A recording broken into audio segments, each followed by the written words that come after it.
Hi guys, কেমন আছেন আপনারা? আজ আমরা আপনাদের সামনে পিভিসি সিলিং নিয়ে এসেছি। এটা হচ্ছে পিভিসি সিলিংয়ের টেক্সচার, জিপসাম সিলিংয়ের যে টেক্সচার সেই টেক্সচার। এগুলো আমরা পিভিসি প্যানেল দিয়ে কভার করব। জিপসাম দিলে দেওয়া যেত, কিন্তু জলের কারণে দেওয়া যায় না। জল পড়লে জিপসাম নষ্ট হয়, কিন্তু পিভিসি প্যানেল নষ্ট হয় না।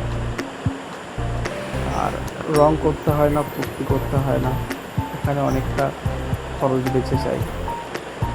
এর কারণেই আমরা পিভিসি প্যানেল দিয়ে সিলিংগুলো করে থাকি। আচ্ছা, একটা জিনিস বলতেই তো ভুলে গেলাম, আমাদের দোকানের ঠিকানাটা বেকিবাজার এসকে ছবিঘর স্কুলের পূর্ব পাশে। Mobile number 7719135212।